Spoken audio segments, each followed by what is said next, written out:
O tiro ecoou como um trovão, e o corpo de Miguel caiu inerte no chão úmido, com sangue escorrendo do peito.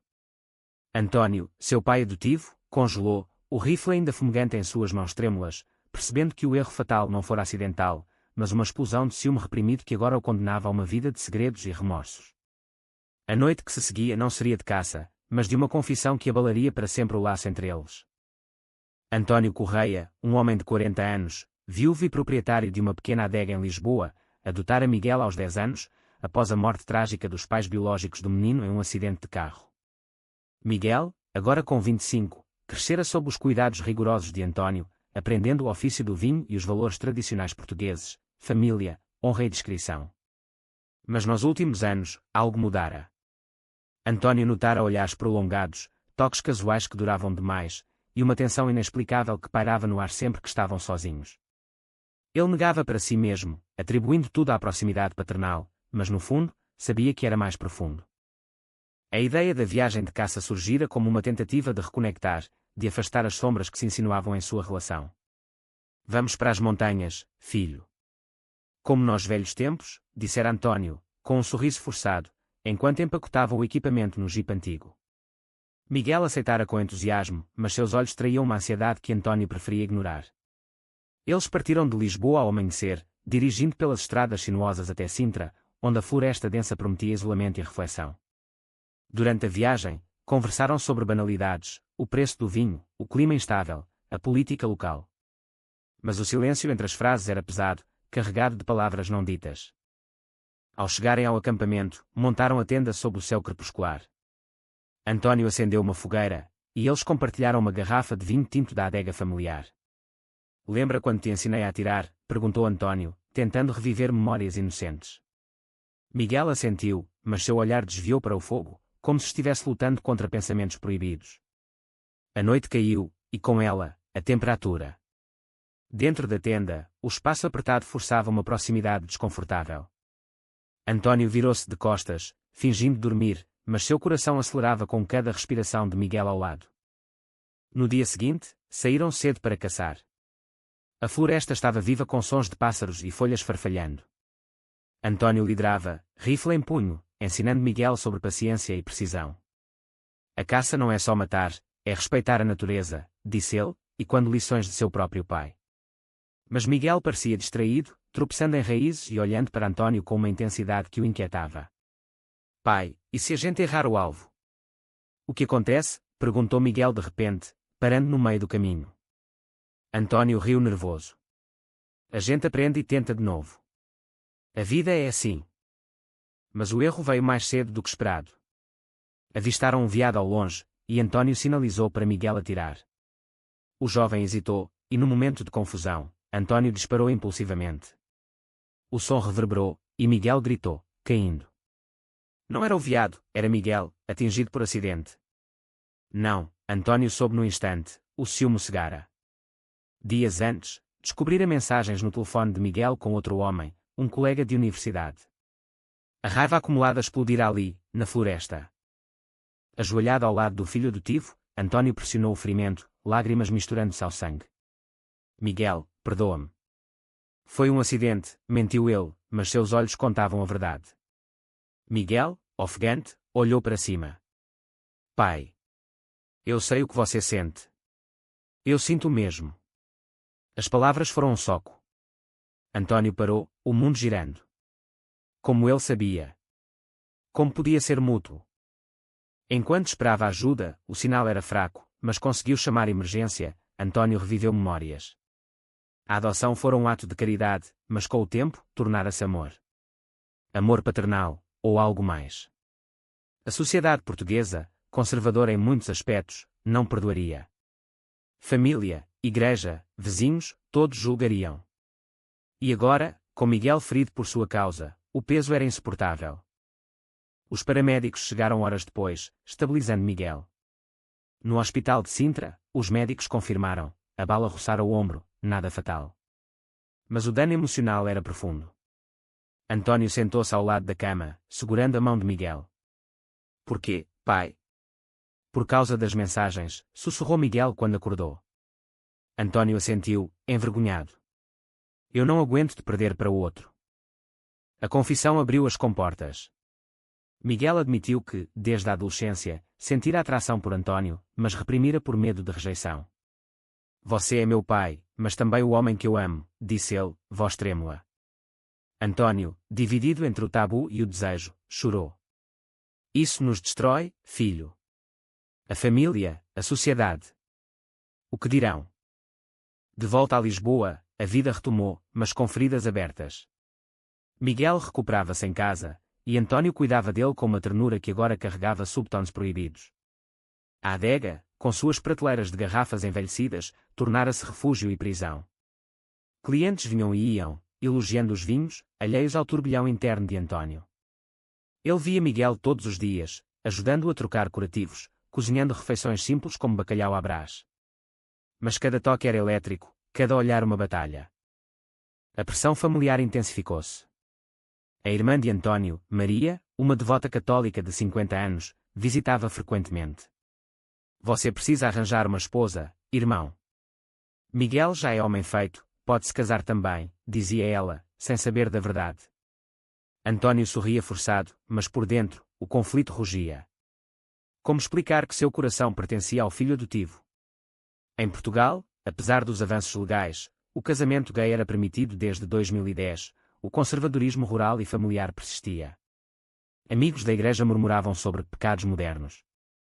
Miguel, por sua vez, lutava com sua própria culpa.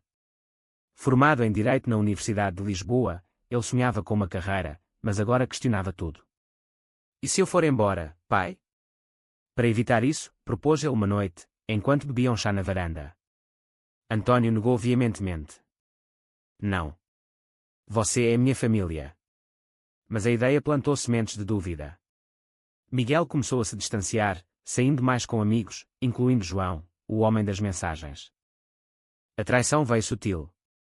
Antônio encontrou Miguel e João em um café no Bairro Alto, rindo intimamente. O ciúme voltou, mais feroz. Confrontou Miguel em casa. Você disse que me amava. Miguel rebateu. E você? Me atirou por ciúme. Isso é amor. A discussão escalou, vozes ecoando pelas paredes antigas. Antônio admitiu, sim, é amor. Amor errado, mas real. Miguel, lágrimas nos olhos, abraçou-o, então porque lutamos contra. Mas a sociedade interveio. Um vizinho, Sr. Oliveira, viu o abraço pela janela e espalhou boatos. Antônio e o filho. Algo estranho ali. Maria ouviu e confrontou o irmão. É verdade. Isso é incesto, Antônio. Pecado mortal. Ele negou, mas a semente da dúvida plantada. Maria ameaçou contar à família toda, incluindo tios conservadores no Porto. Antônio enfrentou uma escolha, negar tudo e perder Miguel emocionalmente, ou assumir e arriscar ao ostracismo. Escolheu o meio termo, convenceu Miguel a fingir um namoro com uma amiga, Sofia, para acalmar rumores. É pelo bem de nós, disse. Miguel concordou, mas o preço foi alto. Ver Miguel com Sofia em eventos familiares doía como uma facada. Enquanto isso, Miguel mergulhava em estudos sobre identidade LGBT em Portugal. Leu sobre ativistas como António Variações, o cantor gay que desafiara normas nos anos 80. Inspirado, confrontou Antônio, não podemos viver mentindo. Vamos para o Alentejo, começar novo. Mas Antônio, preso à adega herdada do pai, hesitava. E a herança? A família. A tensão culminou em uma festa de família. Maria anunciou o namoro de Miguel, e todos aplaudiram. Antônio bebeu demais, e em um momento isolado, beijou Miguel impulsivamente no jardim. Sofia viu e fugiu chorando. O escândalo explodiu. Sofia contou a Maria, que chamou a polícia, alegando abuso. Antônio foi interrogado. É consensual, mas ele é meu filho, defendeu-se. Os policiais, compreensivos com leis modernas, liberaram-no, mas o dano estava feito. A família se dividiu, alguns apoiaram, outros condenaram. Miguel, furioso com a exposição, culpou Antônio. Você nos destruiu. Os meses seguintes foram de isolamento. Antônio vendeu a adega para pagar advogados, mudando-se com Miguel para uma pequena casa em Cascais, à beira-mar. O Oceano Atlântico batia nas rochas, e quando sua turbulência interna. Miguel trabalhava remotamente como advogado, evitando contato social. António, desempregado, passava dias caminhando pela praia, questionando escolhas. A terapia ajudou. Um psicólogo em Lisboa, especializado em questões LGBT, ouviu suas histórias. O amor não escolhe laços. Mas sociedade impõe regras, disse ele. António explorou seu passado, casado jovem com Ana, que morrera de câncer, nunca questionara a sexualidade. Miguel fora o catalisador. É errado amar assim? Perguntou António. O terapeuta respondeu, errado é negar quem é. Mas a família não perdoava. Maria cortou contato, e tios enviaram cartas condenatórias, citando a Bíblia. Romanos 1h27, homens com homens, abominação. Miguel leu e rasgou. Eles não entendem. Amor é amor. Mas internamente, duvidava, era amor ou dependência paternal. Uma oportunidade surgiu, Miguel recebeu a oferta de emprego em Faro, no Algarve. Vamos juntos.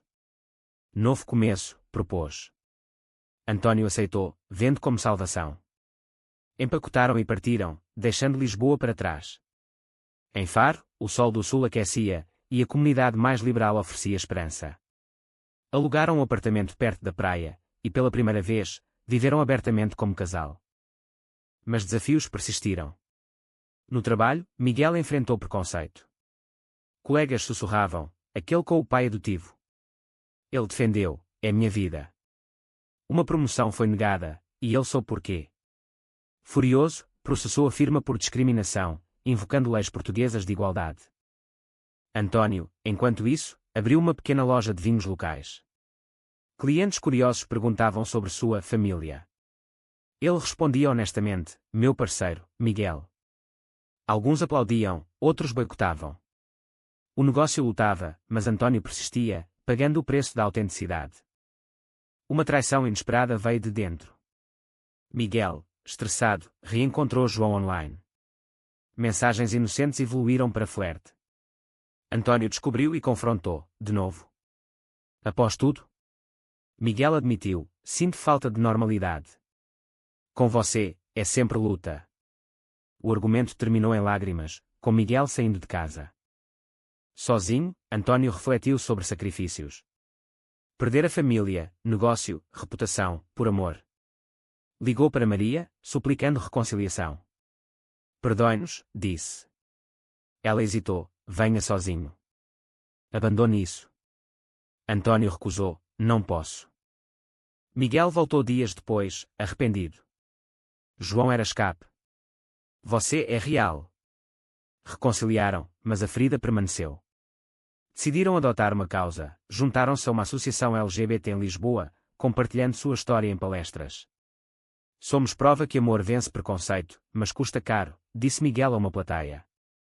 O ativismo trouxe visibilidade, mas também perigos. Artigos em jornais como o Público destacavam, pai e filho adotivo, amor além dos tabus. Comentários online variavam de apoio ao ódio.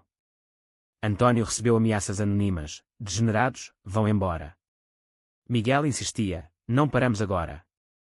Uma crise familiar surgiu quando o tio idoso morreu, deixando herança. A família condicionou, só se renunciar a Miguel. António debateu internamente, dinheiro resolveria dívidas, mas o preço era alto. Aceito? Perguntou a Miguel. Não. Somos ricos em amor, respondeu ele. Escolheram renunciar, aprofundando o isolamento. Mas encontraram comunidade, amigos gays em Faro, que compartilharam histórias semelhantes. Em Portugal, progredimos, mas corações mudam devagar, disse um. A tensão culminou em um confronto público. Em uma marcha do orgulho em Lisboa, António e Miguel marcharam de mãos dadas. Maria apareceu, gritando, vergonha. A multidão interveio, mas o encontro foi doloroso. Mais tarde, Maria ligou, vi vocês felizes. Talvez eu esteja errada. Um vislumbre de esperança. Miguel enfrentou dilema ético no trabalho, defender um cliente homofóbico. Não posso, decidiu, renunciando ao caso. Perdeu clientes, mas ganhou integridade. O preço da verdade, refletiu. António, inspirado, escreveu um livro sobre sua jornada. De pai a amante, uma história portuguesa. Agentes rejeitaram por controvérsia, mas uma editora independente publicou. Vendas modestas, mas impacto grande, leitores enviavam mensagens de apoio. Uma traição final veio de Miguel. Em uma viagem de negócios, ele beijou um colega. Contou a António imediatamente, foi erro. Medo do compromisso. António, ferido, questionou, vale a pena.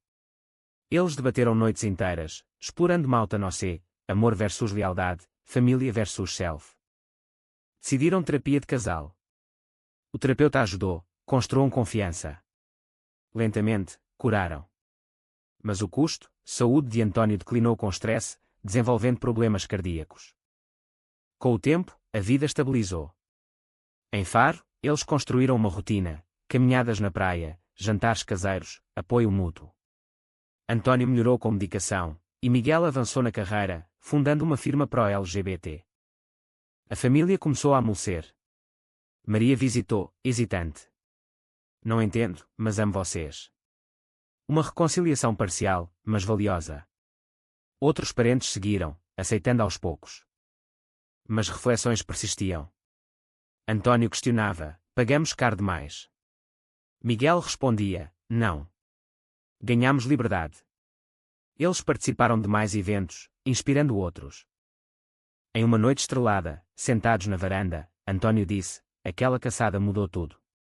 Miguel sorriu, para melhor.